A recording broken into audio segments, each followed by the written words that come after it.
19 horas em Manaus, 20 horas em Brasília. Muito boa noite para quem está me ouvindo aqui no www.webradioapp.com, no TikTok, no YouTube, no Spotify e em qualquer outro meio de comunicação que a humanidade um dia venha a inventar. Hoje é dia 25 de agosto, hoje é o 237º dia do ano. Faltam 128 dias para o ano acabar. E o Bolsonaro está preso há 21 dias e faltam 8 dias para o julgamento dele começar. No dia 25 de agosto de 2012 é a provável data em que a sonda Voyager 1 se tornou o primeiro objeto construído pelo homem a sair do sistema solar. Gente, isso é fantástico. Vocês imaginam, a gente fez uma coisa e ela tá no espaço sideral por aí, né?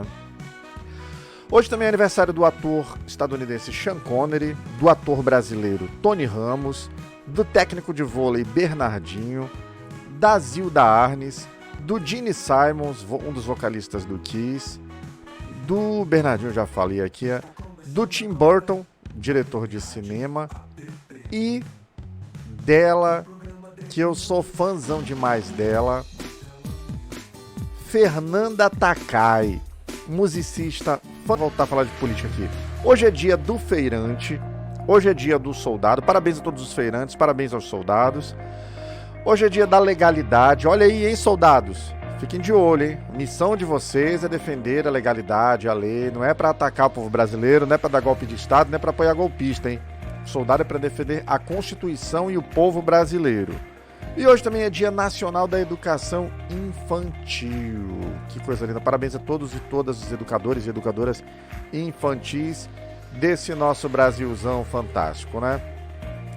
Gente, vamos fazer agora o primeiro giro de notícias, saber o que é pauta pelo mundo, o que os portais progressistas pelo Brasil estão falando. Vamos lá, chama a vinheta. Sabe o que está acontecendo no mundo agora? O Amil te conta aqui mesmo na Web Rádio App. E eu conto agora.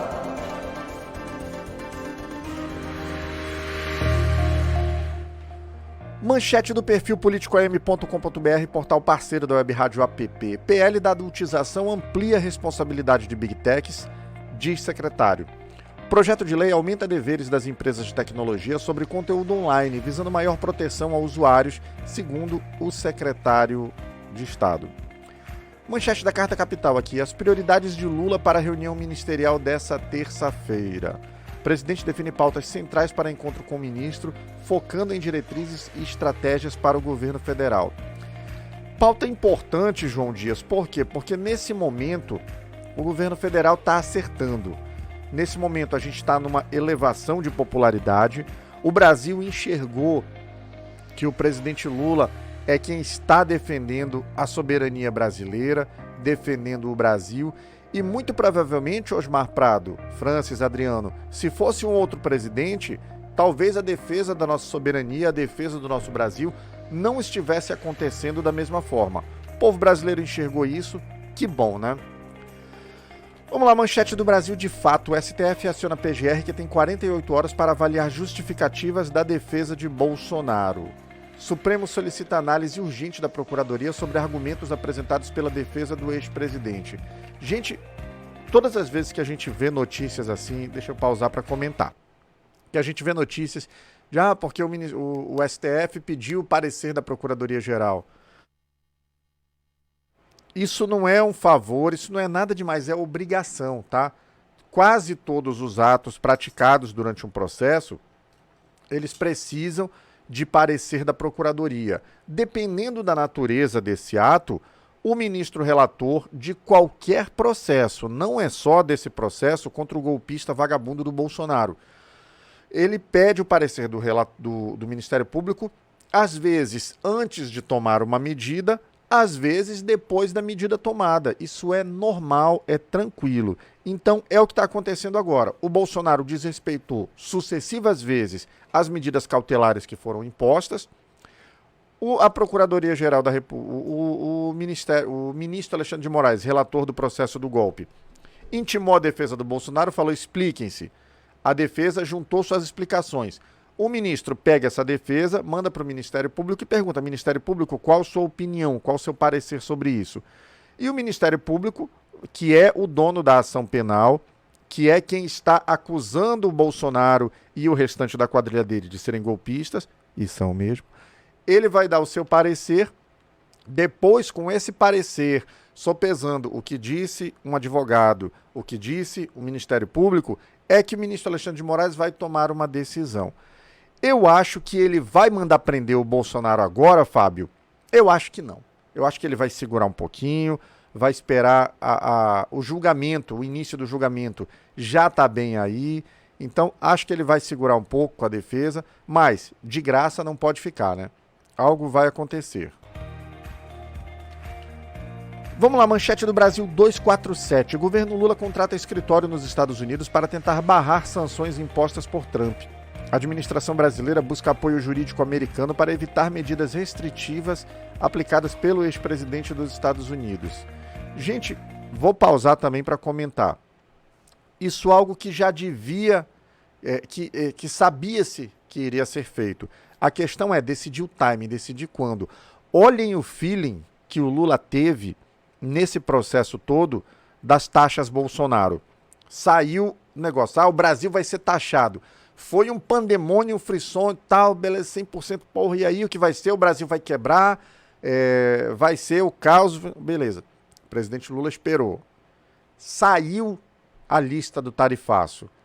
700 itens brasileiros foram excluídos. Vamos avaliar os números. Todos os itens que estavam tarifados em 50% eles representariam um impacto de 4% das exportações brasileiras.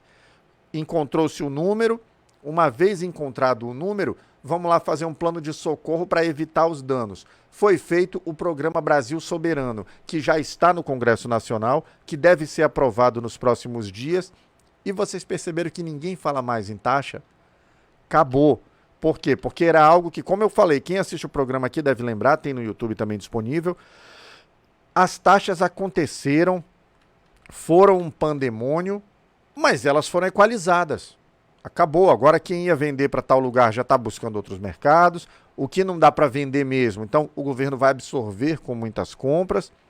E agora chegou a hora de fazer as ações nos Estados Unidos para dar suporte para os próprios empresários estadunidenses. Porque sim, tem muito empresário lá, Fidela, muito empresário, João Dias, Etelvino, Ed, Luiz Robervan, que está contra essas tarifas do Trump.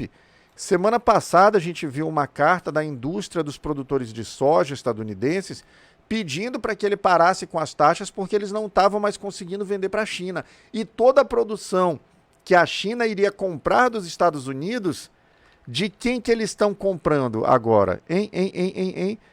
Diz aí, posta aqui no comentário, João Dias, Fábio, Tel Socorro, Gilson, de quem que a China está comprando agora?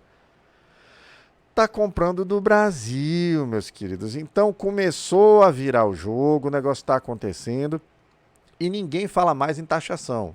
Acabou, ponto. Vamos agora finalizando aqui, manchete do ICL Notícias. Malafaia recebeu 30 milhões de reais de shake do Bitcoin. Pastor teria obtido quantia milionária de empresário ligado a criptomoedas, levantando suspeitas sobre a origem do dinheiro. Rapaz, eu vi um vídeo que esse Malavelha fez e colocou acho que foi no Twitter hoje, sei lá, em que ele tenta virar o jogo todo, né? Isso é uma perseguição religiosa. Ele tá tendo problema. Ele tá com muita dificuldade de explicar para o segmento evangélico aquele linguajar dele, a postura dele.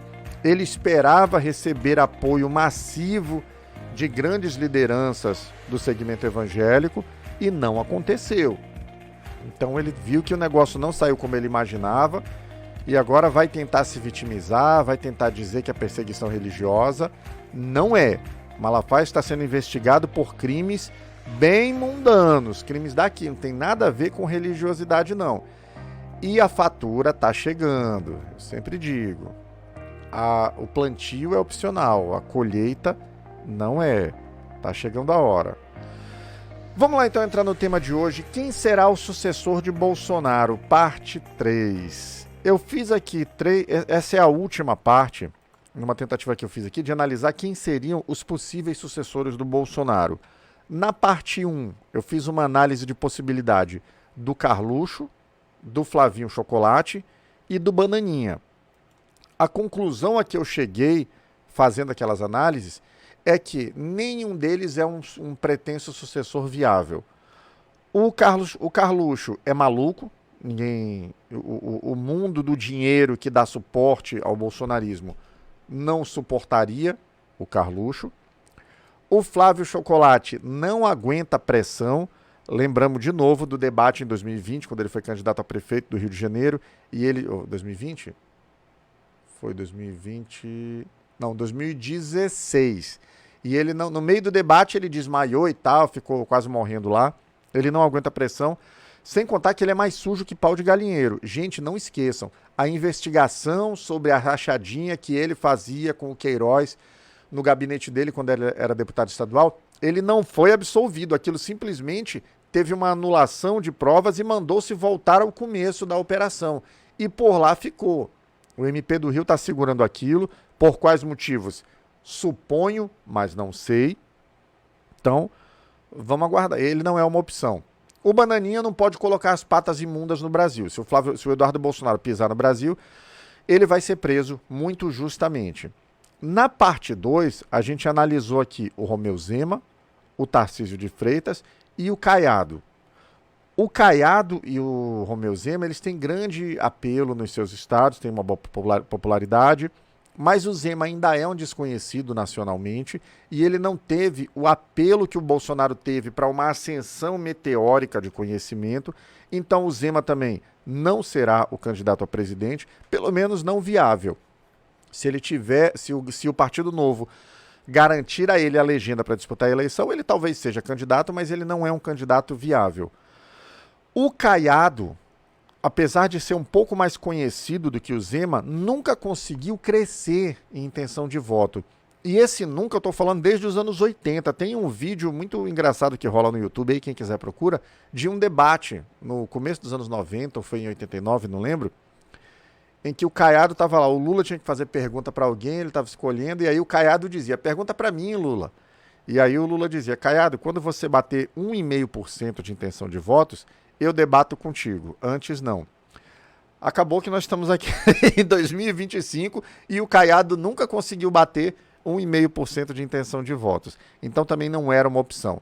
O Tarcísio, sim, era a opção mais viável, é o que está posto, porque ele tem um ótimo relacionamento, ele é bem quisto pela Faria Lima, pela turma do dinheiro, ele está à frente de uma grande máquina. Colocaram um coraçãozinho na minha cabeça aqui, não entendi isso, mas tudo bem. Ela achei legal, coloquem aí e tal. Gente, manda diamantes pra mim, eu não sei como é que funciona isso, mas vocês estão me vendo aí, Marlene, Fábio, a Valéria já mandou, o Horácio, o Bastião, mandem diamantes aí, seja lá como for que isso funcione, tá? Pois é, então o Tarcísio é o candidato preferido, tanto que ele é o mais atacado pelo Bananinha, que ainda sonha em ele ser o candidato. Mas há outros nomes no game também. Nesse momento, no game, buscando, tentando ser o candidato ou a candidata, a gente tem ainda, finalizando a lista, a Michelle, a esposa do Bolsonaro, a ex-ministra Tereza Cristina e o governador Ratinho Júnior. Deixa eu fazer uma leitura aqui rapidinho primeiro, cadê? Deixa eu falar primeiro do Ratinho Júnior aqui.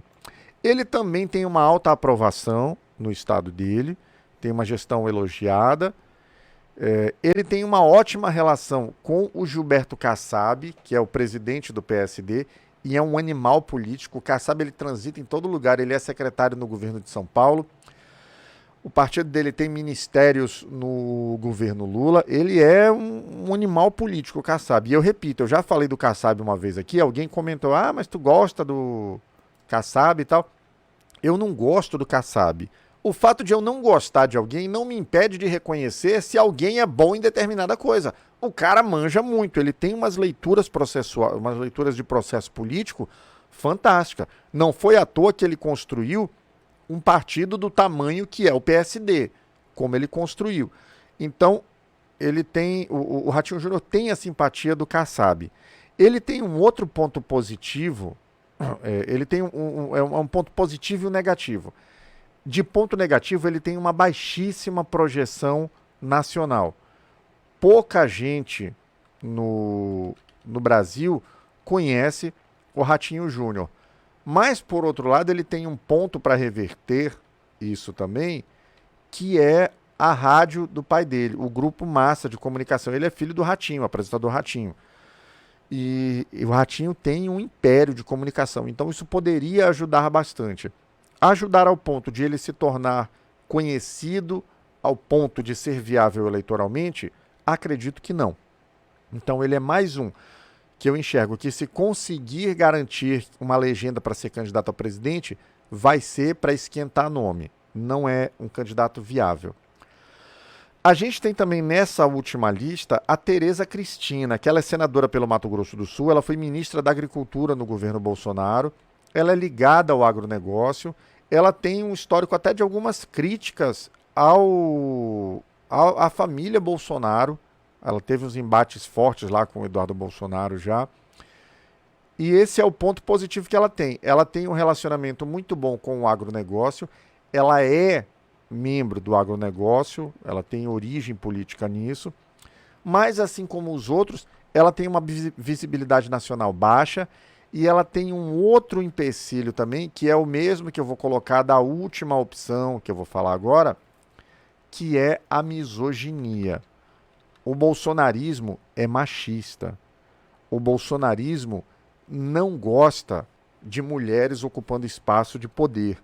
O bolsonarismo, tanto que o Bolsonaro falou da filha dele como uma fraquejada. As mulheres foram fundamentais para a derrota no Bolsonaro. Obrigado, tá, mulheres? O Brasil tem essa dívida com vocês. Aqui, coraçãozinho. Ó, sanduíche, segurar o sanduíche, fazer o coraçãozinho. Então, é pouco provável que o bolsonarismo chancelasse uma mulher, fosse quem fosse. Tereza Cristina, 0. A terceira possibilidade também é mulher e é a Michele Bolsonaro. Ela é ex-primeira-dama, óbvio, mulher do Bolsonaro. Ela diz que é evangélica, talvez até seja. Hoje em dia eu duvido da fé dessa galera. Duvido mesmo, de verdade, assim. Ela é de toda essa turma a que mais tem a receptividade do bolsonarismo, não de todo o bolsonarismo, porque, como eu disse, há muita misoginia ali.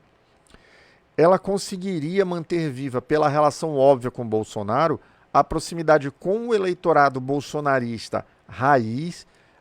Quem é o bolsonarismo raiz? Eu sempre falo aqui, se aparecer um vídeo do Bolsonaro de coturno na noite de Natal, embaixo de uma árvore de Natal, dando uma bicuda na boca de uma idosa de 90 anos, vai ter gente que vai defender o Bolsonaro. Essa turma é o que eu chamo de bolsonarismo raiz, Brandão. Essa é a turma. Olha o Juliano Miguel. Juliano Miguel, fica aí que tem vinheta para você, tá? Fica aí, não sai não. Essa turma receberia a Michele Bolsonaro não integralmente, mas massivamente, por ela ser membro da família Bolsonaro. Outro ponto, mas um ponto que pesa negativamente contra ela, e eu confesso que eu não sei até que ponto isso é um fato realmente ou isso é uma consequência de uma sociedade machista e misógina. Ventila-se, comenta-se que a Michele tem uma vida pregressa muito obscura. Então, isso seria um empecilho para uma eventual candidatura dela. Eu não acredito muito nessa... Odair José falando aqui, não tem ninguém que preste aí, Michele foi traficante. Odair, eu entendo a sua revolta, eu também tenho asco a essa mulher, mas ela não foi traficante, pelo menos a gente não tem notícia disso. Tem uma tia dela que era traficante, foi presa, se não me engano a avó dela também cumpriu pena por tráfico, mas eu não acho justo você condenar o João pelos crimes de Pedro. Então, ela tem muitos defeitos, mas esse daí eu acho que ela não tem. Então, essa é a questão. Então, desses 3 analisados hoje, a única viável para assumir a função efetivamente no mundo real seria a Michele Bolsonaro. Tereza Cristina não receberia apoio da família Bolsonaro. Ratinho Júnior também dificilmente receberia apoio da família Bolsonaro. A Michelle receberia, mas seria muito, muito, muito difícil que o bolsonarismo abraçasse uma mulher como candidata. Aí o Guilherme Crachim falando, então o irmão do Lula não tem nada a ver com ele? Não, cada um tem seu CPF, cada um faz o que quiser da sua vida, né? Mas já que o gado começou a mugir por aqui, né? Então vamos lá, deixa eu chamar a vinhetinha aqui pro gado. Eu vou ler os comentários agora, tanto do bolsonarismo quanto das pessoas, tá? Sim, eu separo bolsonarista para um lado, pessoa para o outro. Vamos lá, deixa eu chamar a vinheta aqui para tocar, pra gente chamar os bolsonaristas. Vamos lá.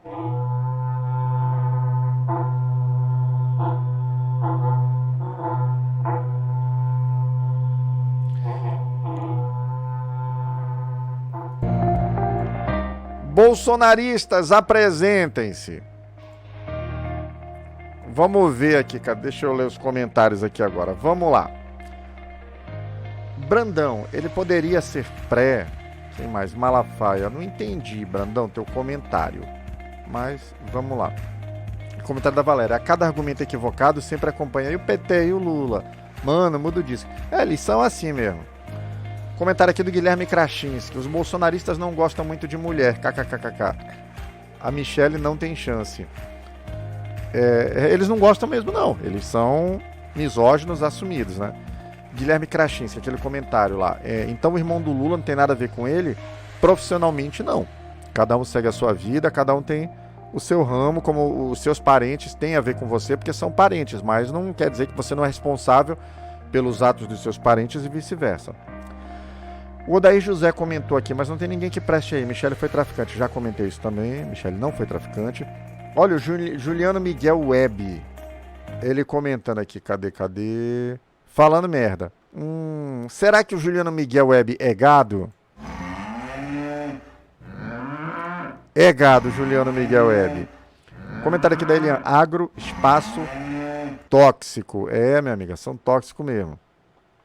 A Eliane também comentando aqui, Ratinhos versus Lula. Imagine o debate. Gente, o Lula ia jantar o Ratinho Júnior, porque o Barbinha é bom de debate. Brandão, boa noite aqui. Já mandei boa noite pro Brandão também. Cadê a notícia da Valéria? Vi uma notícia que o Malafaia poderia ser o candidato caso o Bozo fosse preso. Acho difícil, Valéria. O Bolsonaro teria que estar afiliado a um partido e até onde se sabe não há notícia da filiação dele. A decisão de ser candidato não depende exclusivamente da pessoa. Não acho que o Malafaia, ao mesmo tempo que ele poderia ser abraçado pela comunidade evangélica, ele ia ser com a mesma intensidade rejeitado por todo mundo que não é evangélico e porque não é alienado também, né?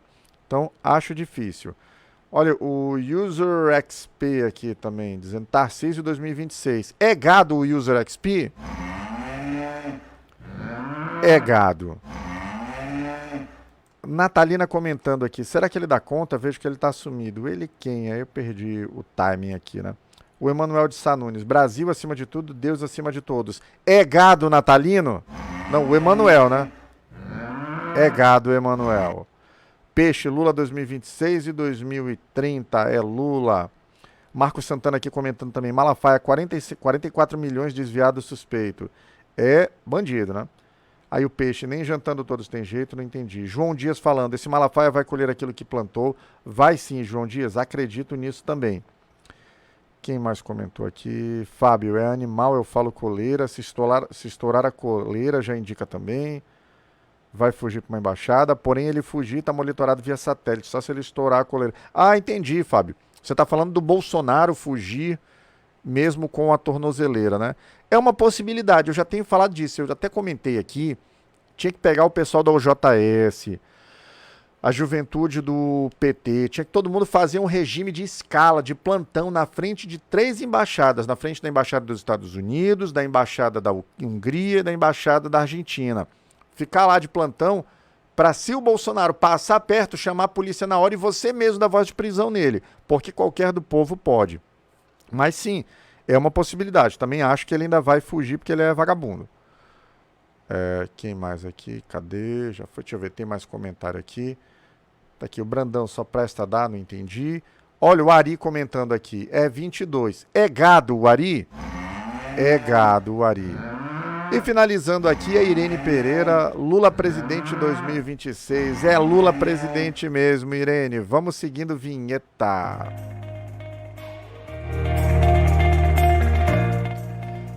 Vamos fazer agora o nosso segundo giro de notícias aqui, saber o que os portais pelo mundo estão falando, qual é a pauta, qual é a notícia mundo afora. Vamos lá, chama a vinheta. Sabe o que está acontecendo no mundo agora? O Amil te conta aqui mesmo na Web Rádio App. E eu conto agora.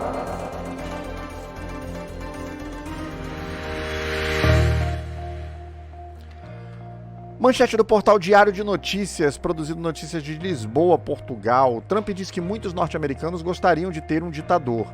O presidente dos Estados Unidos afirma que parte da população deseja um governo autoritário, mas nega ser um líder desse tipo, destacando sua sensatez e inteligência.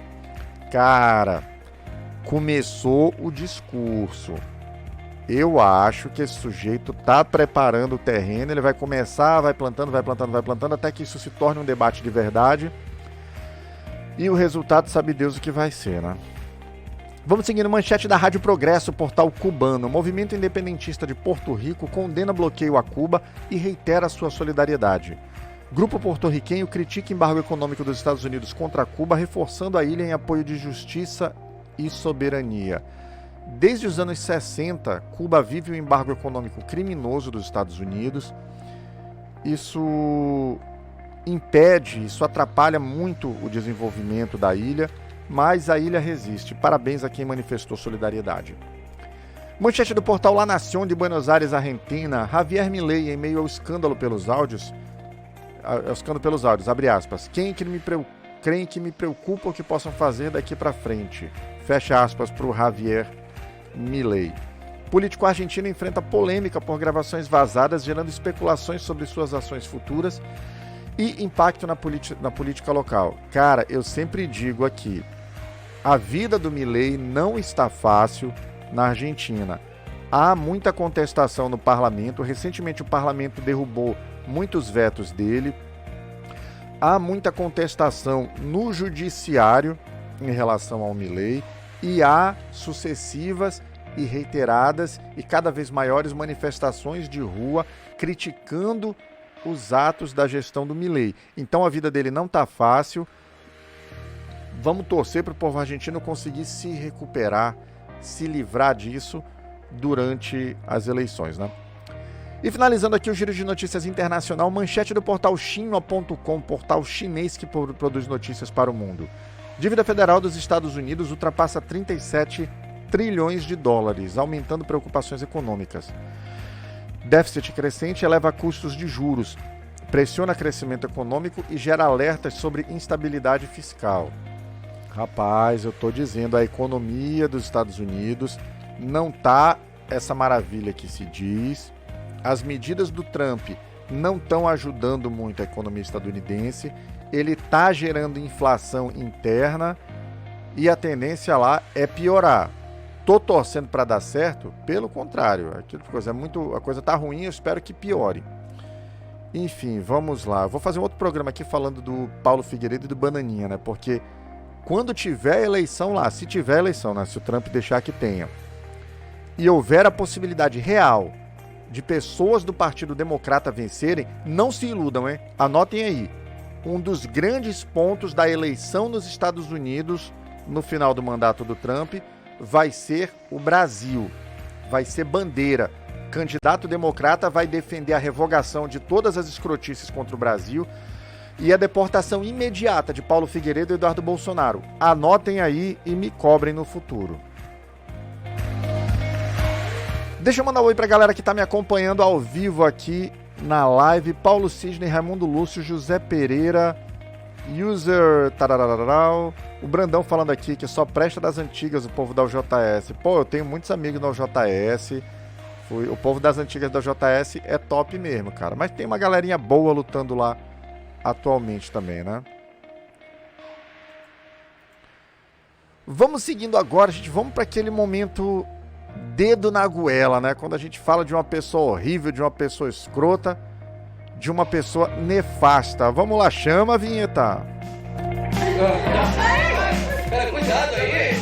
Para Você é uma pessoa horrível, uma mistura do mal com atraso e pitadas de psicopatia.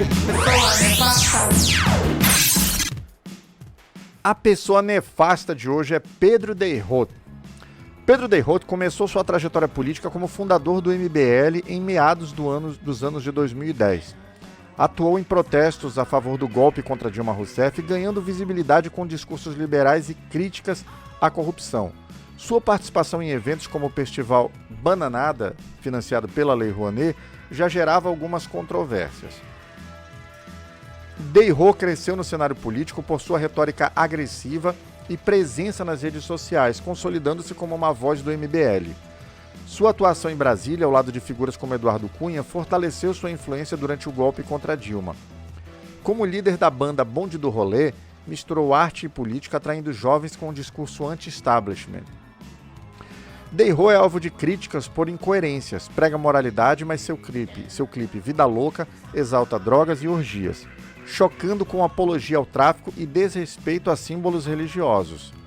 Sua participação em eventos com verba pública como Bananada contradiz seu discurso liberal. Tais atos revelam um oportunista que explora moralismo seletivo para ganho político, minando qualquer credibilidade, como é peculiar à turma do MBL. Pedro Deirroth é uma pessoa nefasta.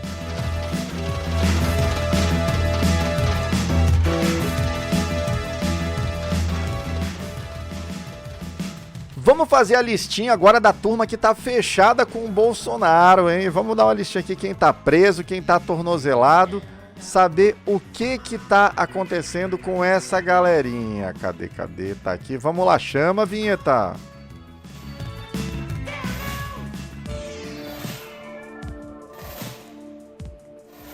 Aqui estou mais um dia, sob o olhar sanguinário do vigia.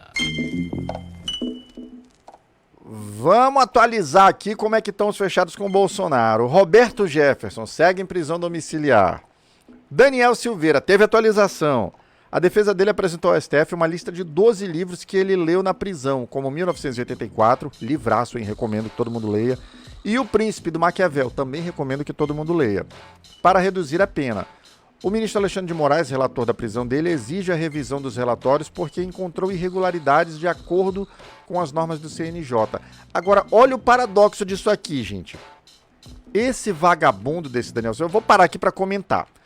Esse vagabundo desse Daniel Silveira dizia que era culto, que era lido, só que ou ele não tinha lido 1984 e O Príncipe, que são literaturas básicas para quem discute política, ou ele mentiu antes ou ele está mentindo agora, porque se ele já tinha lido, ele não podia usar esse livro para ler agora e tentar remissão de pena. Se ele leu agora, ele é um mentiroso porque ele não tinha lido antes. Em qualquer cenário, ele é nojento. Ana Priscila Azevedo segue no regime fechado. Fátima de Tubarão segue no regime fechado. O Antônio Cláudio, que quebrou o relógio de Dom João VI. O ministro Alexandre de Moraes validou um pedido da defesa dele, que foi condenado a 17 anos, para reduzir a sua pena. Foram descontados 66 dias, considerando a prisão provisória e os dias trabalhados. Ok, parabéns, continue trabalhando, lendo, estudando, para sair mais cedo da cadeia. Vai aprender a ser gente aí na cadeia. Débora do Batom, tem atualização. O ministro Alexandre de Moraes rejeitou um recurso da defesa de Débora e manteve a condenação a 14 anos de prisão. A defesa alega que o ato foi simbólico, mas não foi, ele está inserido em um outro contexto. Alexandre de Moraes considerou que o recurso dela não era cabível, pois não houve 2 votos pela absolvição. Ela foi condenada por 5-0 em alguns crimes e por 4-1 em outros. Então ela só teria o direito a uma avaliação em outra esfera, nesse recurso que ela propôs, se ela tivesse tido pelo menos 2 votos pela absolvição. E ela não teve. Felipe Martins segue tornozelado. Marcelo Câmara. O ministro Alexandre de Moraes negou um pedido da defesa dele para revogar a prisão preventiva, então ele continua preso. Ele foi quem tentou acessar dados sigilosos da delação do Mauro Cid e monitorou as autoridades antes da eleição. Rafael Martins segue preso. Bernardo Romão Correia Neto, segue tornozelado. Mário Fernandes, tem atualização do Mário Fernandes. A PF aponta que o Bolsonaro teve acesso prévio à defesa do general Mário Fernandes, que é réu na trama golpista. Ou seja, a defesa dele mandou antes pro Bolsonaro para saber o que ele ia falar para combinar versões, né? Danado. Walter Braga Neto, tem atualização. Continua fechado, assim como Mário Fernandes. A defesa do Braga Neto nega que as mensagens de texto comprovem contato com o Bolsonaro sob suposta trama golpista. Mas as mensagens dizem o contrário, né? Vai ficar lá guardado mesmo. Carla Zambelli, uma das pessoas mais burras da humanidade. O STF condenou ela agora a 5 anos e 3 meses de prisão, hein? O placar foi de 9-2. E esses 5 anos vão ser somados aos 10 anos que ela já tem anotados lá. O placar nessa foi de 9-2. Quem votou pela não condenação dela, duvido vocês adivinharem. Sim, Nunes Marques e André Mendonça. Atualização do Marcos Duval aqui, fechado com o Bolsonaro também. Ele voltou a descumprir uma ordem judicial, ele fez uma live de 1h30 e ele falou que ia fazer outra. Então ele tá pedindo para ser preso. Deixa eu pausar isso aqui para comentar. Quem tá vendo no TikTok, eu fiz um vídeo explicando também. O que o Marcos Duval quer com isso? Ele é um maluco que quer ser preso? Não, tem um objetivo por trás disso. Quando um deputado ou um senador são presos, essa prisão ela tem que ser comunicada imediatamente à Casa Legislativa que ele que ele seja membro. No caso, o Marcos Duval, ele é senador. Se ele for preso, tem que se comunicar ao Senado e o Senado vai votar se ele continua preso ou não. Se o Senado mantiver a prisão, ele fica preso. Se o Senado disser solte, ele vai ser solto. Isso já aconteceu na história recente, com 2 desfechos distintos. Por exemplo, o próprio Daniel Silveira, quando ele foi preso, houve a comunicação à Câmara dos Deputados, a Câmara dos Deputados reuniu totalmente, votou e decidiu por manter a ordem de prisão. Então ele continuou preso. Aconteceu também no Espírito Santo. Um deputado federal, também golpista, foi preso por ordem do STF. A prisão foi comunicada à Assembleia Legislativa e lá a Assembleia Legislativa decidiu revogar a prisão. Então, mandou-se soltar o cara e ele foi solto. O que o Marcos Duval está querendo é forçar para ser preso, para que haja discussão no Senado e haja um constrangimento. Por quê? Se o Senado mantiver a decisão de prender o Marcos Duval, os bolsonaristas vão para cima dos senadores, expor eles, tentar evitar que eles sejam candidatos e acabar com a vida dos caras. Se o Senado decidir revogar a ordem do STF e não prender o Marcos Duval, daí eles vão vender para o gado bolsonarista o discurso de que o STF não manda mais nada, que o Senado acordou e que agora as coisas vão mudar, que o poder do STF acabou. Ou seja, é o que ele está provocando. Não vai acontecer. Se vai ter decretada a prisão, não sei. Mas é isso. Ele não está querendo ser preso de graça. Tem um objetivo. Cadê? Volta a vinheta aqui. René da Silva Nogueira Júnior. Esse não é político, mas é bolsonarista e é um cara nojento também. Esse é o cara que foi preso porque matou um gari, o Laudemir de Souza, em Belo Horizonte. Ele trocou de advogado de novo, ninguém aguenta defender esse marginal, mas ele tem que ter uma defesa aguerrida, convincente, que faça um ótimo trabalho. Essa é a única forma de ele ter um julgamento justo para a gente poder aprisionar ele por muitos anos. E finalizando aqui o Diário dos Detentos, notícia sobre o Bolsonaro. Saiu uma pesquisa da Genialcast mostrando que 55% dos brasileiros consideram a prisão domiciliar justa. E só para reiterar, dentre os 45 que não consideram, tem uma parte que acha que é injusto, porque ele tinha que estar na papuda, não era em casa. Mas tudo bem, né? Vida que segue.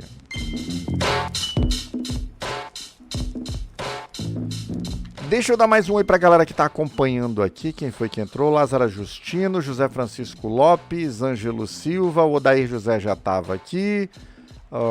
Professor Lúcia Pompeu, Cote, Dejaci Pires, sejam todos muito bem-vindos e bem-vindas. Gente, depois que a gente fala dessa galera, dá uma ânsia de vômito, né? Falar desse pessoalzinho horrível, desse pessoalzinho escroto. Então, vamos purificar. Vamos de notícia boa, vamos falar coisa interessante pra gente poder dormir em paz, né? Vamos lá, chama a vinheta. Por favor, me traga uma notícia boa. Por favor, me traga uma notícia, mas que seja boa. Notícia boa de hoje. Brasil conquista mais de 400 novos mercados e fortalece sua presença global. Sob a liderança do presidente Lula, o Brasil vive um momento histórico de reinserção positiva no mundo, superando a marca de 400 novos mercados internacionais abertos para seus produtos.